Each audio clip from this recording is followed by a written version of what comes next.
हर महादेव दोस्तों, आज इस वीडियो में प्रदोष व्रत कथा का श्रवण करेंगे। तो जैसा कि आषाढ़ शुक्ल पक्ष की त्रयोदशी तिथि यानी कि प्रदोष व्रत रखा जाएगा 19 जुलाई के दिन। साथ ही साथ प्रदोष व्रत में किया गया कोई भी उपाय, नियम या व्रत कथा सुनते हैं तो आपको विशेष फलों की प्राप्ति होती है। जैसा कि प्रदोष व्रत शुक्रवार के दिन पड़ता है तो उसे शुक्र प्रदोष कहा जाता है। और साथ ही स्कंद पुराण में वर्णित है कि कथा में जैसा प्राचीन काल में एक विधवा ब्राह्मणी अपने पुत्र को लेकर भिक्षा लेने जाती थी और संध्या को ही लौटती थी। एक दिन जब वह भिक्षा लेकर लौट रही थी तो उसे नदी किनारे एक सुंदर बालक दिखाई दिया जो कि दिधव देश का राजकुमार धर्मगुप्त था। शत्रुओं ने उसके पिता को मारकर उसका राज्य हड़प लिया था। उसकी माता की मृत्यु भी अकाल हुई थी। ब्राह्मणी ने उस बालक को अपना लिया और उसका पालन पोषण करने लगी। कुछ समय बाद ब्राह्मणी दोनों बालकों के साथ देवयोग में देव मंदिर गई। वहाँ उसकी भेंट एक ऋषि शांडिल्य से हुई। ऋषि शांडिल्य ने ब्राह्मणी को बताया कि जो बालक उन्हें मिला है वह विदर्भ देश के राजा का पुत्र है जो युद्ध में मारे गए थे और उनकी माता को ग्राह ने अपना भोजन बना लिया था। ऋषि शांडिल्य ने ब्राह्मणी को प्रदोष व्रत करने की सलाह दी। ऋषि आज्ञा से दोनों बालकों ने भी प्रदोष का व्रत करना शुरू कर दिया। एक दिन दोनों बालक वन में घूम रहे थे, तभी उन्हें कुछ गंधर्व कन्याएं नजर आई। ब्राह्मण बालक तो घर लौट आया किंतु राजकुमार धर्मगुप्त असुमति नामक की गंधर्व कन्या के साथ बात करने लगा। गंधर्व कन्या और राजकुमार एक दूसरे पर मोहित हो गए।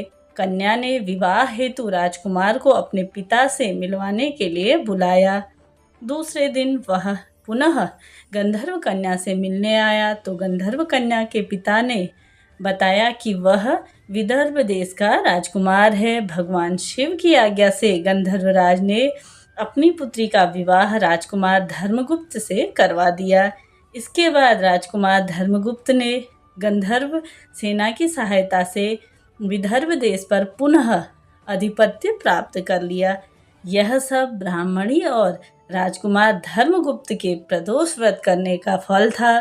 स्कंद पुराण के अनुसार जो भक्त प्रदोष व्रत के दिन शिव पूजा के बाद एकाग्र होकर प्रदोष व्रत की कथा सुनता है या किसी को सुनाता है तो उसे 100 जन्मों तक कभी भी दरिद्रता नहीं आती है। और साथ ही साथ यह थी पहली कथा। अब मैं आप सुनाऊंगी दूसरी कथा। मेरे साथ बोलिए हर हर महादेव। अगली कथा है जैसा कि सूजी बोले। प्राचीन काल की बात है। एक नगर में 3 मित्र रहते थे। तीनों ही घनिष्ठ मित्र हुआ करते थे।